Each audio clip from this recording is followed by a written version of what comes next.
Como é que a gente vai fazer? A primeira parte da disciplina, então, vai ser a apresentação da disciplina, calibragem, que é onde a gente já está, as definições, que é a parte meio chata. Aí, produtividade, custo de produção e custo operacional. Depois, atividades, máquinas e equipamentos. Depois, sistemas de exploração. Na segunda parte, aí é a primeira prova. Na segunda parte, aí vai ter monitoramento dos sistemas de exploração. Eu falei, metade da energia no projeto, a outra metade é no projeto do monitoramento. Não é? Tudo, é o monitoramento o tempo inteiro. Depois, ergonomia e segurança. Depois, transporte florestal. Depois, estradas e depois, logística. Tá certo? Então, aí depois a segunda prova. Então, na calibragem, a gente vai pegar razão e proporção. Ah, eu sei razão e proporção. Será? Você vai ver na lista de exercícios. Aí depois, precisão e exatidão, que isso é fundamental. Não adianta. A gente sempre trabalha. Claro, no monitoramento, não. O monitoramento é 100% de tudo. De todas as atividades, todas as equipes, o tempo inteiro. Monitoramento é 100%. É um assunto importante. Você vai pensar, pô, isso vai ser caro para danar. Não, não tem nada a ver com esses papers que você vê publicados, né, sobre produtividade da máquina tal, custo operacional, custo operacional. Não tem nada a ver com aquilo. Monitoramento como conceito, né, como princípio, ele tem que ser imperceptível. A equipe não pode saber que está sendo monitorada, ele tem que ser imperceptível. Né? O meu terceiro emprego, eu trabalhei com exploração, numa exploração de uma área, e eu chegava para fazer o monitoramento, que não era, hoje eu sei que não é nada, não tem nada a ver com monitoramento aquilo, mas o que normalmente a gente vê publicado em paper, né, sobre exploração, e aí eu chegava com uma prancheta, capacete branco, essa capacete branco é o engenheiro. Então, a prancheta, uma caneta e um cronômetro e perguntava o nome do peão. Você vai. Você acha que o peão ia se comportar normalmente, estando o cara ali, o patrão ali do lado, ou o representante do patrão ali do lado? Claro que não. Os dados que eu coletava eram completamente deturpados, não adiantava de nada. Então, nós temos questão, nós temos entender bem. Isso aí é entender. Não é aprender para a prova, é absorver, apreender. Essas duas coisas. Erro amostral e erro não amostral, por quê? Porque como a gente trabalha com um universo muito grande, quantidade de árvores, a gente trabalha com um universo muito grande, muitas vezes a gente faz uma amostragem. Mas essa amostragem só faz sentido se a gente entender muito bem o que é isso. Precisão e exatidão e a sua relação com erro amostral e erro não amostral, que a gente vai ver agora na calibragem. Depois, que tem a ver com isso também, número significativo, casas decimais e arredondamento. Tem gente que não sabe arredondar, então tem que aprender. Né? Eu não escolho. Quer dizer, eu posso escolher a quantidade de casa decimal se eu modifico a unidade. Ah, eu vou expressar em metro, vou expressar em centímetro. Aí tá certo, vou alterar a quantidade de casa decimal. Mas o último algarismo não altera, não muda. Aquilo tem a ver com a minha precisão e exatidão. Então, precisão, erro amostral ou não amostral e número significativo, isso aqui tudo está dentro do mesmo saco. Eu tenho que entender bem a relação entre as coisas. Aí depois, uma coisa que a gente usa direto é operação com porcentagem. Ah, operação com porcentagem é a mesma coisa que razão e proporção. É mesmo. É mesmo, é mesmo. É mesmo. Mas tem gente que se atrapalha às vezes. Peraí, mas isso aqui entra o 100 ou não entra o 100 no denominador? E depois operação com hora e grau, que tem gente que também tem que tocar, né? Dar uma. Depois azimuth contra azimuth, declinação magnética, que é fundamental. Meu primeiro emprego, eu era uma outra época também, eu vacilei na declinação magnética, eu causei um prejuízo. Aí depois trigonometria aplicada, depois declividade tangente paralaxe, depois operação com escala vertical horizontal. Aí tudo isso aqui é fundamental. Tudo aqui eu tenho que nadar de braçada para poder lidar com exploração. Aí data e projeção cartográfica. Claro, eu trabalho com mapa o tempo inteiro. Então eu preciso entender o que é um dato e o que é uma projeção cartográfica. Depois eu vou ter que trabalhar com projeção UTM, que é a coordenada métrica, saber o que é isso. né? Depois expressão de unidades, porque eu não escolho como é que eu... tem gente que fala assim, o meu 4 é assim, meu 1 é assim. Como? Isso é imperdoável, né? Mas também tem gente que pode usar a unidade errada. Se está usando a unidade errada, o símbolo da unidade errada, está cometendo um erro técnico, né?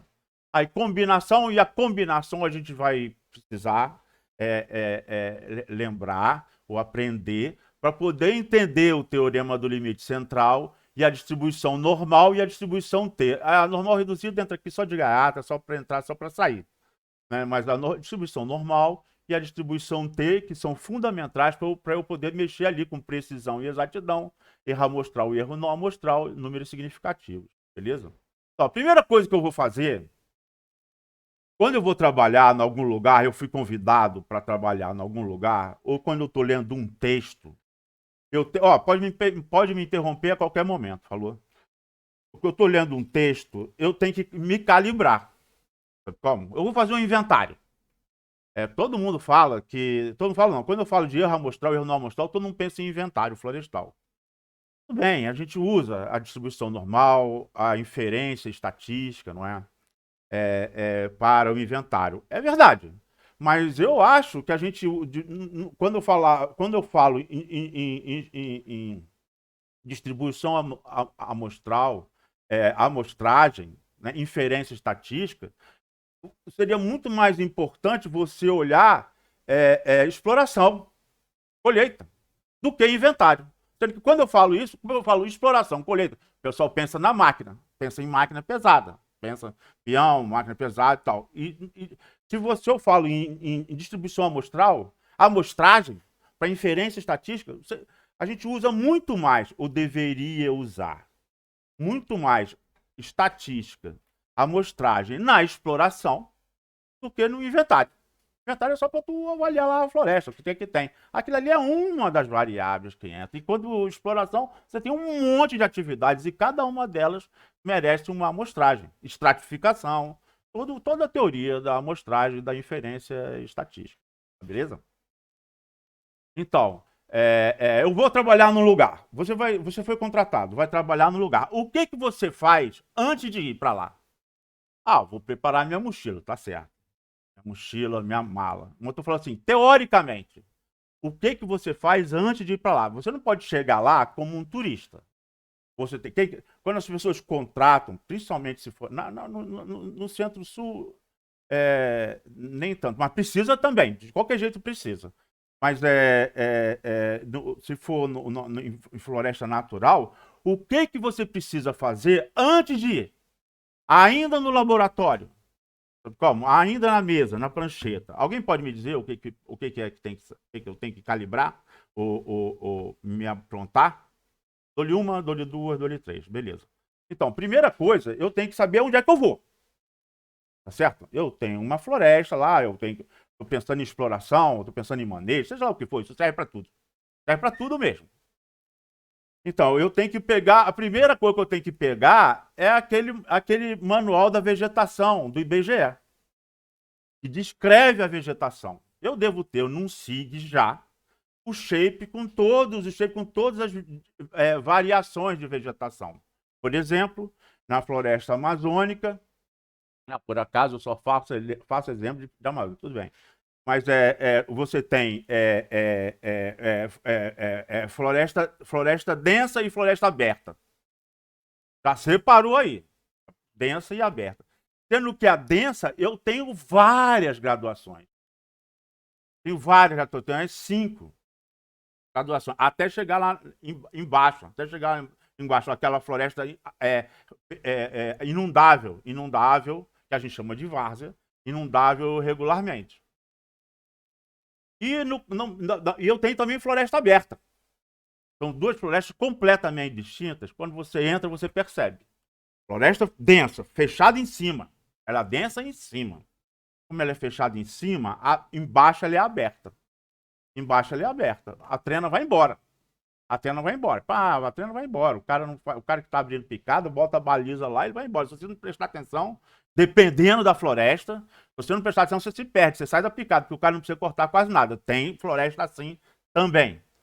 E floresta aberta é o contrário, ela é aberta em cima, mas aí embaixo ela é super densa, é ruim de andar. É ruim de andar. A picada já não. Aí tem as faces, né? Que o pessoal chama, não é? É taboca, às vezes é taboca, é o que predomina ali embaixo, né? Também tem várias graduações, mas embaixo, no subbosque, vamos dizer assim, eu tenho taboca, às vezes é domínio de taboca, no caso do Acre, Rondônia, né? Às vezes cipó, no caso do Pará, tem lugar do Pará que você não consegue nem andar, é cipoal mesmo. Ou é palmeira, palmeira que. Ou sororoca, banana sororoca. O pessoal chama sororoca, é tipo uma bananeira, sororoca, assim. Então, essas 4 faces estão registradas lá. O que eu estou querendo dizer? Quando eu vou para um lugar, eu não posso chegar no lugar. Que floresta é essa aqui? Pega mal. Vai. A gente justamente contratou um engenheiro para vir aqui. Então não é você, não. Acho que ele deve estar chegando aí no aeroporto. Será que ele já embarcou, desembarcou? Você tem que ler sobre o lugar que você vai chegar. Você não pode chegar de gaiato. Como? E também dar uma olhada na imagem, né? Para saber o grau de perturbação. Isso eu estou falando para qualquer trabalho que você vai fazer. Sabe lá o que você vai fazer? Fazer um inventário, fazer um plano de exploração, seja lá o que for, fazer orçamento, sei lá o que for. Uma avaliação, um censo, seja lá o que for. E em floresta plantada? Em floresta plantada, não. Aí, em floresta plantada, você teria que fazer uma revisão, que a faculdade é toda voltada para isso, a faculdade de floresta, do rural, ou de quase todas do centro-sul, é de qual é a espécie, quais são as últimas. A espécie, quais são as últimas. Dá uma olhada lá nas últimas da espécie, como é que tá. Sei lá, clonagem, plantio direto, seja lá o que for. Na parte de floresta plantada, você tem que saber. E vale a pena também você dar uma olhada no ambiente também. Porque o ambiente vai te dizer também a precipitação, tipo IBGE, né? Tu vai saber como é que é o ambiente natural, né? E vai estar lá na APP e na reserva legal, mesmo em área de plantio, né? Da APP Reserva Legal. Isso é uma coisa que você tem que calibrar quando você vai fazer um trabalho. A outra coisa que você tem que calibrar é tamanho. Se eu te falar 1.000 reais. Você sabe quanto é 1.000 reais. 100 reais, você sabe quanto é. Se eu te falar 100 mil reais, aí você, pô, 100 mil, será que eu consigo imaginar 100 mil reais? Epá, eu tenho que pensar em um carro. Um carro popular custa 60 conto, né? 60 mil, mais ou menos, né? Aí tá, então eu tenho que calibrar quantidades, que eu vou falando lá, e área também. Porque se eu te falar, ó, uma vez eu estava numa reunião, era uma reunião importante, um projeto importante, um projeto que tinha até um conselho consultivo, e uma pessoa que era representante do conselho consultivo levantou a mão para falar. Não, eu li num lugar lá, agora eu não sei bem se era 1.000 ou US$ 1 milhão, se era US$ 1.000 ou US$ 1 milhão. Como pode? Como pode fazer isso? Não pode falar isso. Não pode. Uma coisa são US$ 1.000, outra coisa é US$ 1 milhão. Então você tem que calibrar a quantidade também, né? Se você não está calibrado, você tem que calibrar antes. Usar artifícios para calibrar antes. E uma coisa que a gente usa muito, eu tenho que saber o tamanho, tenho que ter ideia do tamanho. Que a gente usa muito é a área. Você provavelmente já ouviu falar que 1 hectare é a área do P1. Olha só o que eu estou falando. Justamente porque eu vou gravar, eu posso me estender mais. Então vai ser um problema seu para tu pular essas partes, se você não quiser, não é? Então, mas até as 3 a gente fica junto, depois eu continuo. Se você quiser continuar, estamos juntos. Aí daí, a partir da semana que vem, não. A gente vai começar discutindo a prática para depois, os exercícios, para depois entrar na teoria. E aí então, aí daí eu quero, a gente, 1 hectare, você já deve ter ouvido falar, 1 hectare é a área do P1. É isso aqui, ó, tá aqui, o P1 aqui, ó. Só que quando você fala em 1 hectare e área do P1, eu fui mostrar justamente para calibragem, eu pensava que 1 hectare era o jardim do P1. Não é, não. O hectare pega aqui na cumieira do prédio. Aqui tem 100 metros por 100 metros. Na cumieira, no divisor de água, lá das águas, lá do telhado. Aí tem 1 hectare. E todo mundo, quando fala 1 hectare, 2 hectares, 3 hectares, né, fala, isso. Só que a gente não lida com isso. A gente não lida com isso. Nem na clareira. Nem na clareira. Hectare, quer dizer, 1 hectare. Nada é 1 hectare. 1 hectare é 100 metros por 100 metros. 2 treinados de 50 metros para um lado, 2 treinados de 50 metros. A gente sempre lida com áreas muito maiores. E a gente tem que ter noção disso. Por isso a calibragem. Tá certo? Esses slides aqui é para você guardar e usar ele futuramente. E se você perder, você vai lá no Google Earth e faz lá os seus quadrados para ter noção da área, né? Se eu falar em 100 hectares, aqui está o P1 aqui, tá certo? E aí eu tenho aqui 100 hectares, nessa linha vermelha aqui, ó. Tá aqui na quina do P1, vai até a estrada, a BR-465, aí volta aqui, né? E aí, pô, quase o IF tá todo quase aqui dentro aqui. Isso aqui são 100 hectares. Pega o IB aqui, quer dizer, né? O anexo do IB, não é? Isso aqui é um quadrado de 100 hectares, né? Então, quando eu falar 1 hectare, quando eu falar 100 hectares, eu tenho que imaginar essa área aqui, né, da agronomia ali atrás, né? Pega o lago inteiro do IB e do IA. E aqui, 1.000 hectares. 1.000 hectares, olha só. Eu já estou aqui pegando até a BR, botando a BR aqui, 465 no meio, chega lá na quina, né, no arco, né, no arco metropolitano. A outra quina vai lá na BR, não é? Chega aqui na rural. Chega aqui na rural, não. Isso aqui é a reta de Piranema. A rural está aqui dentro. Aqui é a reta de Piranema, ó. A reta de Piranema está aqui. E olha só, então, o que são 1.000 hectares. 1.000 hectares é terra. 1.000 hectares é terra. Imagine isso aqui em floresta natural, por exemplo, que você seja contratado para fazer o censo florestal. Fazer um inventário é mole. Distribuir unidade de amostra, mole. Mas nada, você foi contratado para fazer o censo. O censo é o quê? É mapear todas as árvores com diâmetro maior ou igual a 40 centímetros, daquelas que você vai manejar. Então, como que você vai fazer a logística dessa operação? Então, quando o cara vai te contratar para fazer, ó, são 1.000 hectares. Aí você tem que saber o tamanho, a quantidade de quantos eu vou precisar. Ou entrou a estatística aí. Ou você vai pegar dados de outrem, ou você vai pegar dados da sua amostragem. Se você não tiver para onde correr, vai pegar dados da sua, vai fazer uma amostra, pegar dados da sua amostragem para você poder inferir, usar a estatística inferencial para você poder fazer um dimensionamento, para você poder fazer um orçamento e dar certo. Sendo que a maioria das vezes tem tanto erro no amostral que não dá certo. Então não vale a pena. Eu mesmo digo, não faça inventário amostral. É uma área que você vai manejar, não faça inventário amostral. Você vai errar, cara. O peão vai errar. A não ser que seja um engenheiro florestal mesmo que saiba a importância do erro amostral, do erro não amostral, a inferências, que entenda de onde é que vem o T, aquele T é o quê, para saber que tem confiança absoluta. Tem que ter confiança absoluta. Tem que ter confiança absoluta. Aí vale a pena. Pegar uma parcela ínfima, com o devido arredondamento, com respeito aos números significativos e poder inferir com total segurança. Ah, sim. Mas aí é engenheiro florestal mesmo. Sabe o que está fazendo? Mas imagina 1.000 hectares de censo. Estou falando isso, que quando passou a ser obrigatório o censo, o valor obtido no censo, que é o valor verdadeiro, né?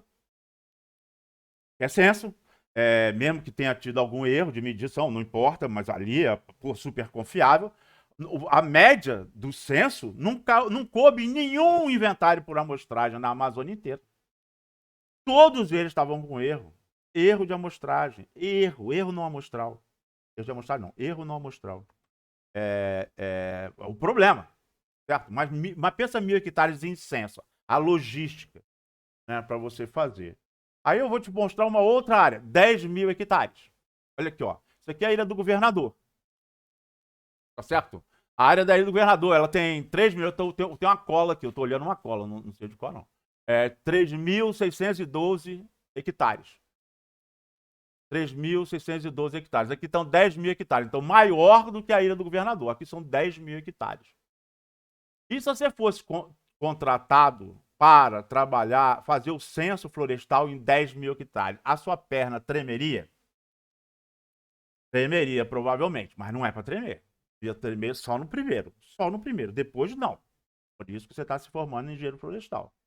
Se você for contratado para fazer o inventário florestal do Brasil, você tem que saber fazer. Pô. Saber fazer. Stratificar, fazer amostragem, imagem, fazer amostragem e dar um valor à média estratificada. Isso fazer o censo florestal em 10 mil hectares. Tem uma empresa, que eu saiba, é a empresa que lida com a maior unidade de produção anual, que é uma área dessa. Ela faz o censo florestal de 10 mil hectares. Faz o censo florestal de 10 mil hectares. Então, quando ela fala assim, eu faço o censo, mas quando ela fala que faz o censo de 10 mil hectares, é só o censo. Porque no ano seguinte, você tem que fazer o corte de cipó dessa área. No outro ano, você tem que fazer construção de estrada. Ou no ano seguinte, você faz o corte de cipó e a construção de estrada. Aí depende. Mas num ano, você faz o censo. No outro ano, aquela unidade de produção. No outro ano, você faz o corte de cipó e a construção de estrada. No outro ano, você faz a exploração. Mas você não tem que explorar todo ano? Lógico. Então, no primeiro ano você faz o censo da primeira, no segundo ano você corta o cipó da primeira, desculpe, e já faz o censo da segunda. No terceiro ano você constrói a estrada. No terceiro ano você explora a primeira e constrói a estrada da segunda. No final, em pouco tempo, você está lidando com 4, 5, 40, 50 mil hectares. Vamos?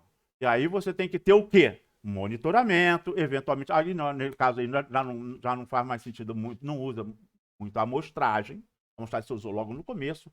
Aí você faz, a não ser que você esteja querendo experimentar alguma coisa, mas você tem já o dado do monitoramento que te fornece toda a informação de todo mundo o tempo inteiro.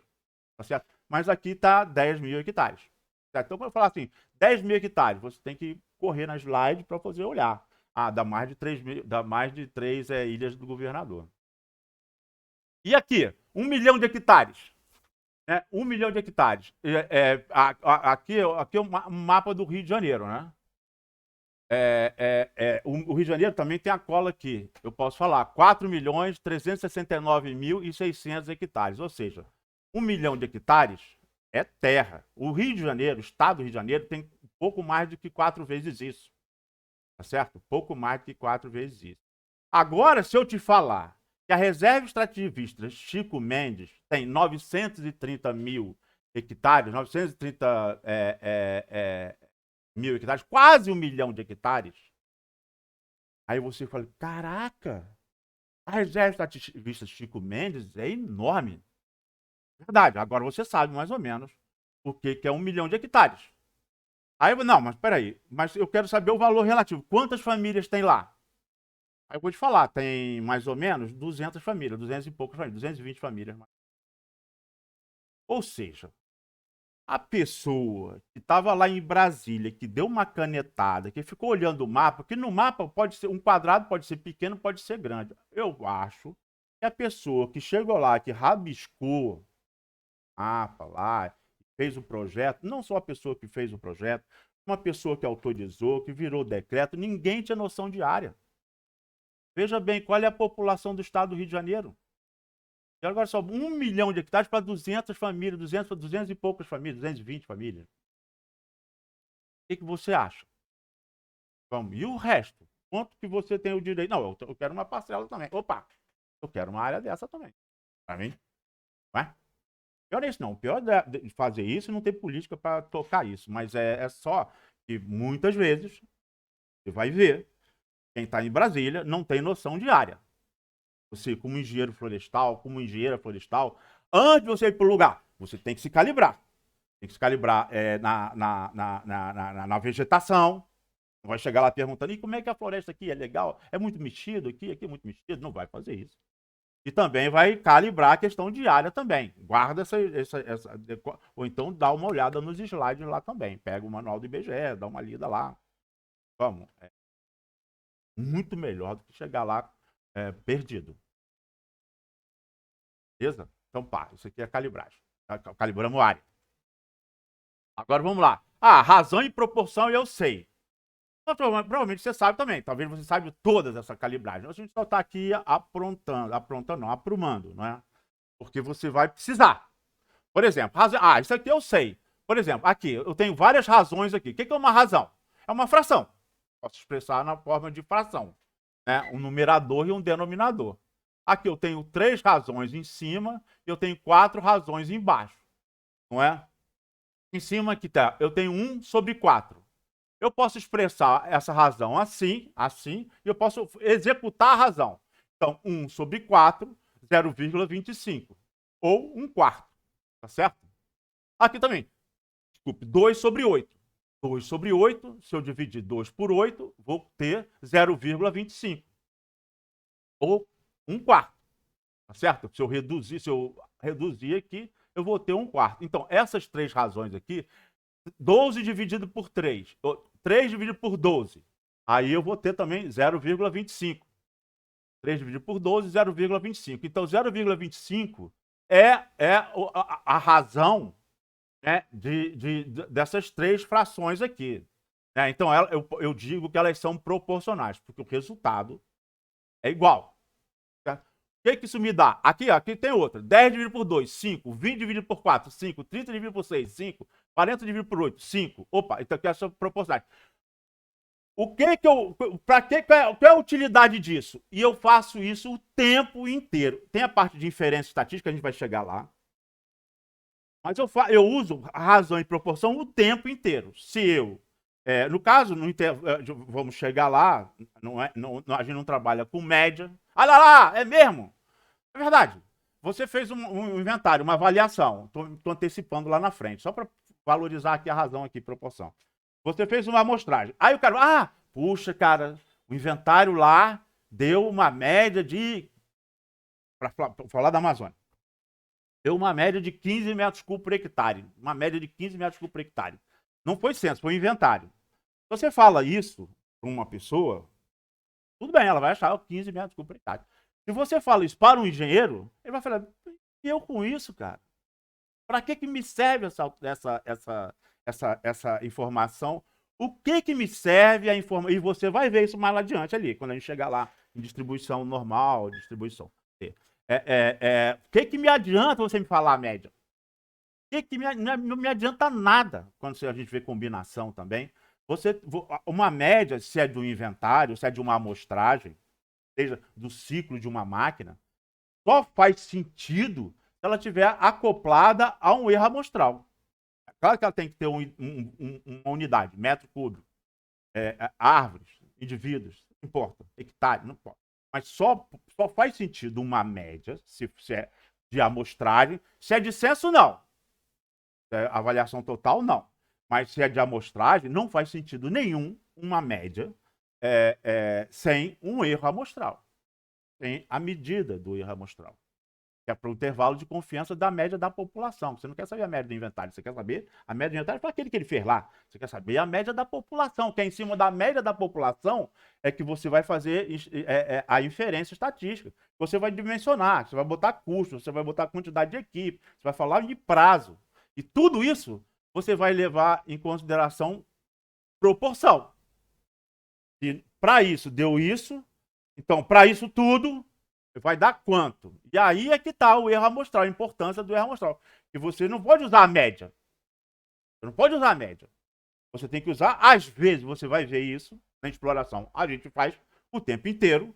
Às vezes você usa o limite inferior do intervalo de confiança e às vezes você usa o limite superior. E você é que tem que saber onde é que você vai usar o limite inferior, onde é que você vai usar o limite superior. Por exemplo, em custo. Custo é melhor você usar o limite para ter mais segurança. Despesa, limite superior. Né?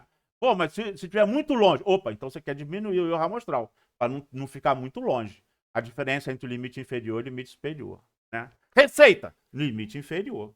Para se você não cometeu nenhum erro, né, de medição, erro não amostral, você pode afirmar com segurança e botar o seu chamegão lá, anotação de responsabilidade técnica, carimbo e pronto. Fui eu que fiz.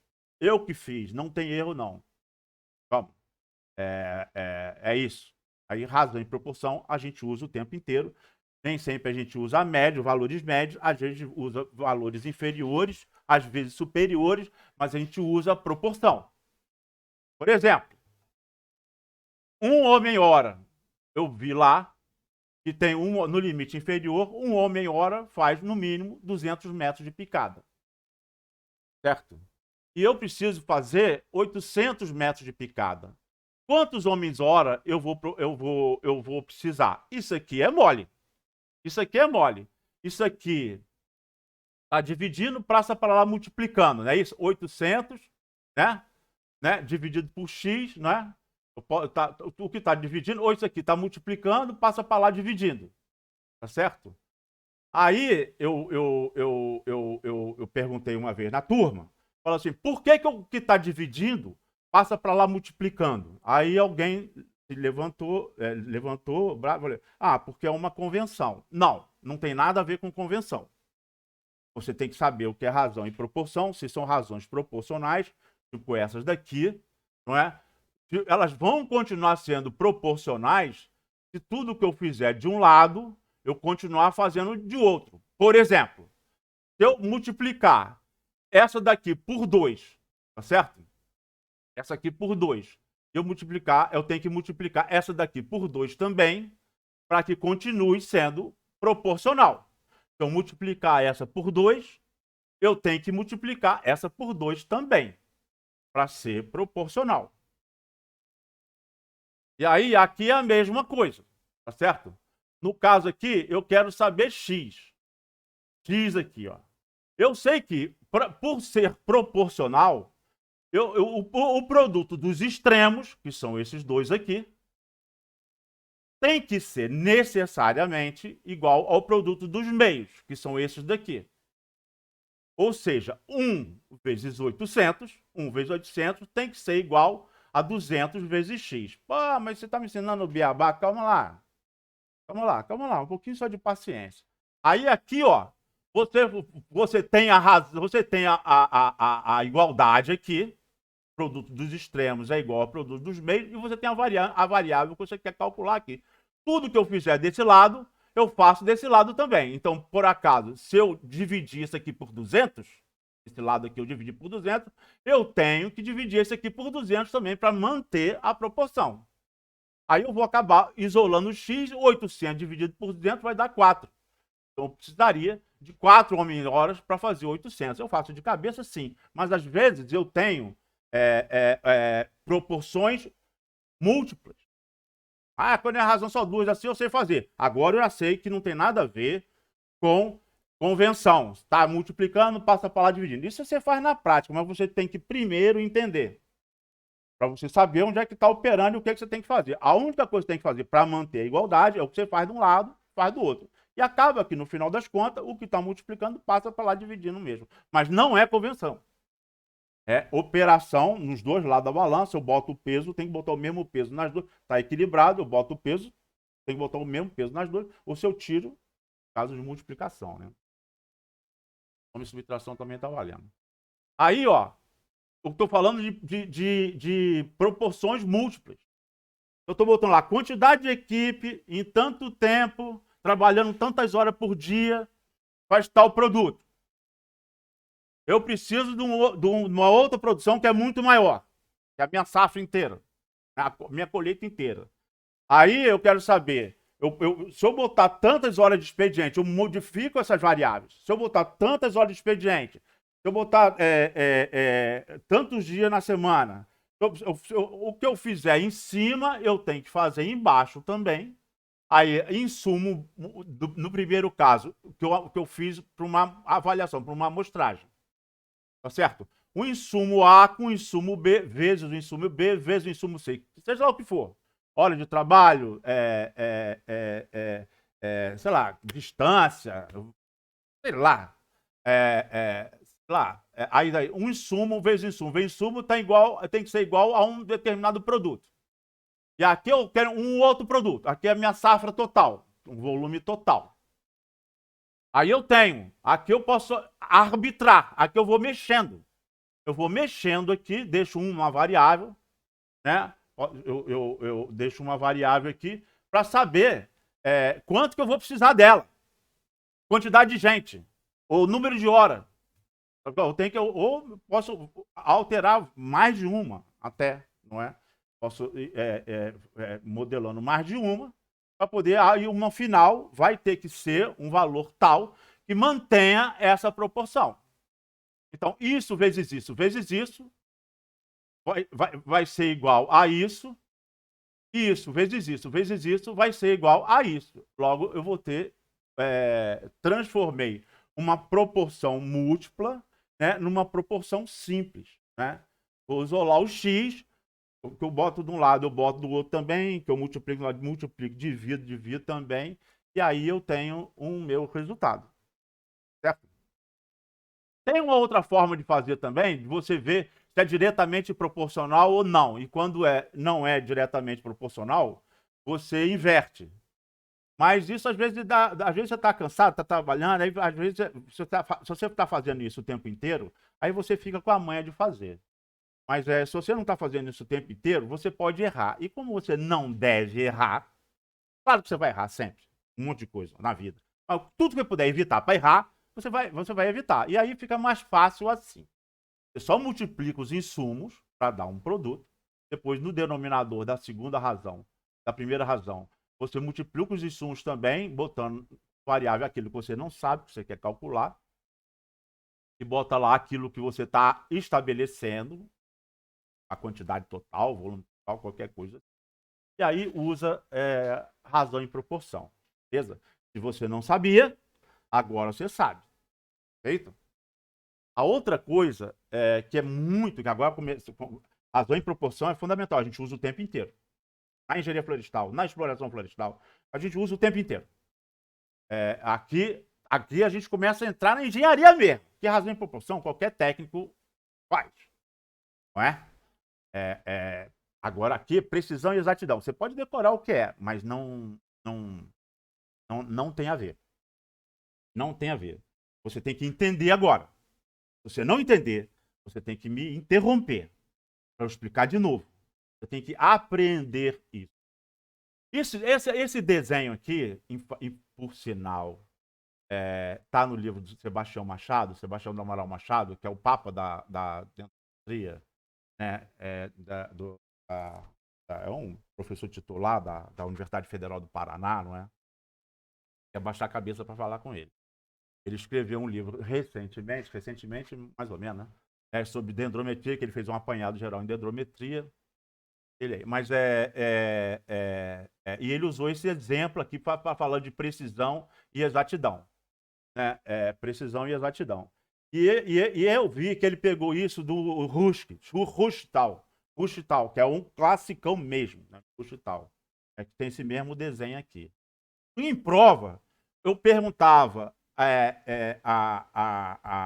presta atenção quando eu falar. Eu perguntava para a pessoa me falar o que era precisão, o que era exatidão, e qual é a sua relação não, primeiro só precisão e exatidão. Aí a pessoa via simbolizando com esses gráficos aqui, do tiro ao alvo. Aí eu dava 0 na questão. Não, você não me provou que você entendeu o que é precisão e exatidão. Não me provou. Esse gráfico aqui é para você pegar e jogar fora. Depois que você entender, pegar ele e jogar fora.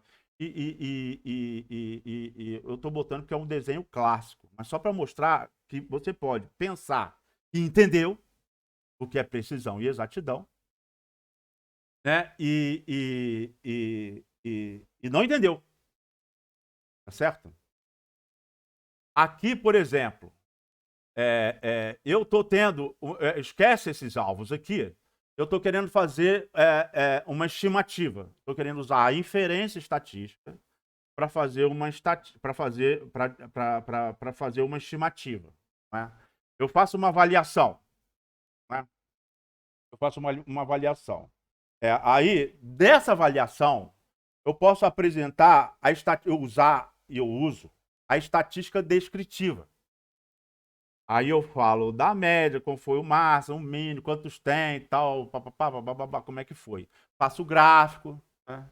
Estou descrevendo os meus dados. Certo? A estatística descritiva.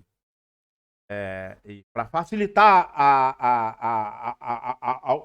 a vista, né, de quem está olhando. Né? Imagina, você fez acompanhou uma equipe o dia inteiro fazendo arraste. O dia inteiro. Não, ficou uma semana. Não, ficou o mês inteiro. Anotando lá. Não se faz isso, não. Mas ficou o mês inteiro anotando lá o arraste. Aí, como é que foi o arraste?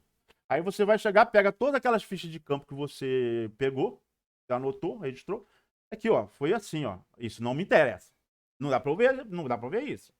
Tem que cozinhar esse dado aí, você tem que preparar eles, tem que ajudar. E aí você usa a estatística descritiva para apresentar aquilo que é útil. Também tem que se desvencilhar desse negócio, qual relatório, quanto mais coisa eu botar, melhor. Não. Tem que ver o cliente, o que o cliente quer. O que vai ser útil para ele, certo? Às vezes tá no termo de referência, eles pedem um monte de bobagem. E aí você tem que fazer, porque você tem que atender o termo de referência. Mas se não for isso, se for na vida como ela é, se for no trabalho mesmo, vai apresentar a estatística descritiva, que é o resumo, a média, a média, o máximo, o mínimo, o total, sei lá, do que você viu, numa folha. Meia folha dá, um quarto de folha dá, o mínimo possível. Ah, não, para ter tudo que ele quer, eu vou precisar de mais folha, mais gráfico, para ele poder entender direito, tomar decisão. Certo? Então tá, eu uso a estatística descritiva. A outra é a estatística inferencial. E a estatística inferencial é aquela que eu uso a média. Usa a média? Não. Não usa a média. Se eu estiver usando a média, eu estou errando. Você vai entender isso depois. Você vai optar entre o limite inferior e o limite superior. No caso, o tempo de ciclo. Você vai ter uma média e você vai ter um erro amostral. O erro amostral é aquela variação em torno da média em função da amostragem que você fez. Certo? Aquela variação lá. E você, no caso do tempo por ciclo, você vai levar em consideração o limite superior. Se você pegar a média, está arriscado a média da população, é muito provável que não seja aquela média da sua amostra. A média da população está lá no seu intervalo de confiança. Você não sabe qual é. Mas você tem que saber qual é a média da população. Então, por via das duas, por segurança, você leva em consideração o limite superior do intervalo de confiança. Então, se a média foi 4 minutos, mais ou menos 1 minuto, olha só o erro amostral, 25%.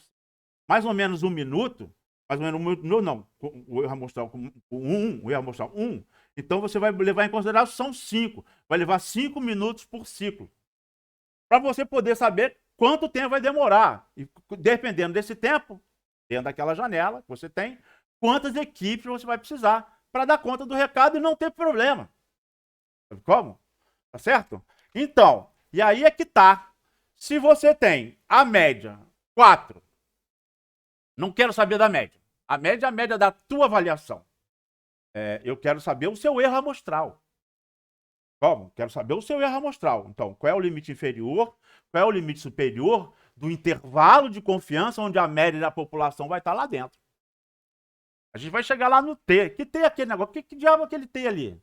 O T é um número que você pega da tabela. Que irada. Nem se usa mais tabela. Usa a função T. Que diabo é aquele T ali? Você tem que ter cônscio do que você está fazendo. E aí você vou levar em consideração, às vezes você vai levar em consideração o limite inferior, às vezes você vai levar em consideração o limite superior. Mas veja bem, eu tenho a média 10 e o meu erro amostral é 1. Então, a média da população, que é o que me interessa, não me interessa a média do inventário, do levantamento que eu fiz. Eu sei que a média da população, que é o que me interessa, está entre 9 e 11. Certo? 9 e 11. Às vezes eu vou usar o 11, às vezes eu vou usar o 9. Dependendo do que eu estou estimando lá. Como eu falei, receita, lucro, eu vou tentar o limite inferior. No mínimo eu vou ganhar isso. E aplico a matemática financeira para saber se está valendo ou não. Despesa, eu vou levar no superior. Levar o limite superior, porque no máximo eu vou gastar isso. A média da população está aí dentro que eu não sei onde está. Por isso que você quer mais precisão. Certo? Por isso você quer mais... E o que é precisão? É a relação entre o erro amostral e a média. Olha só. Aqui, por exemplo, nessa amostragem aqui, digamos que a média está aqui, ó. Essa seja a média. Ficou muita variação Muita variação. Né? A média da população está aqui, mas você não sabe você não está vendo a média. Você não está vendo, quando você está fazendo uma amostragem, você não vê a média da população. Você tem a média da amostragem, da tua amostra, da sua amostra. Não tem a média da população. Você quer a média da sua amostra não serve. Você quer o limite inferior, aplicar a estatística que a gente vai ver, para você saber o limite superior e o limite inferior, para você poder fazer a inferência estatística, que já não é mais estatística descritiva. É estatística inferencial.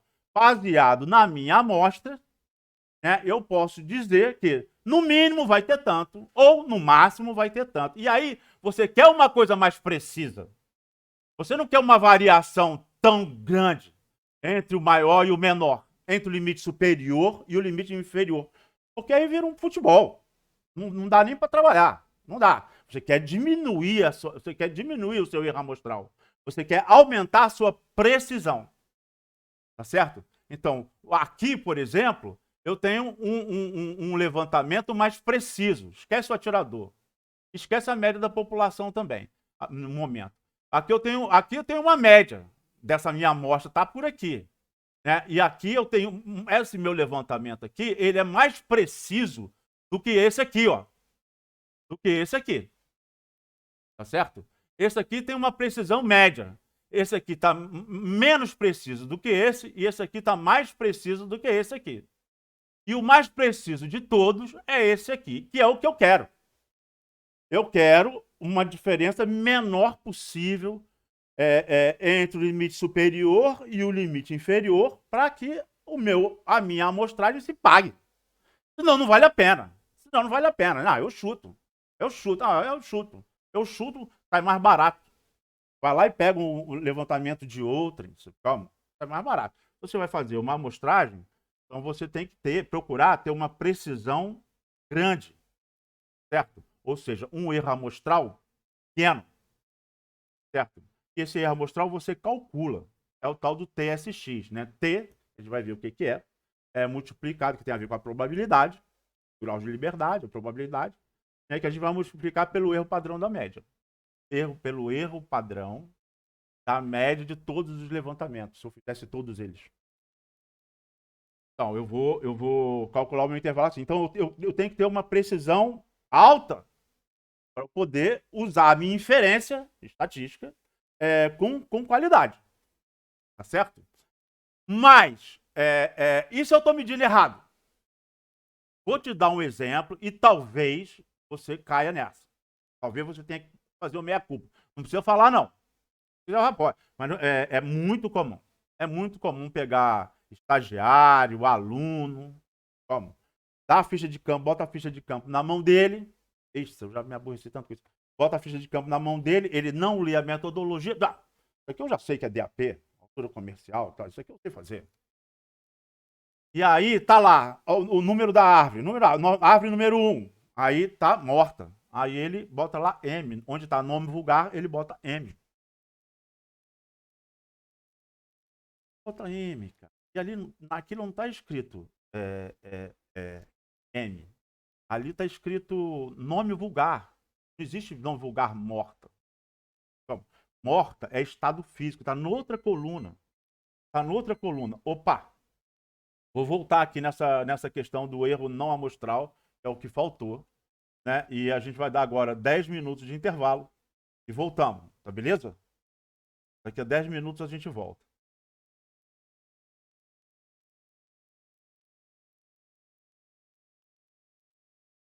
Interrompi a gravação aqui.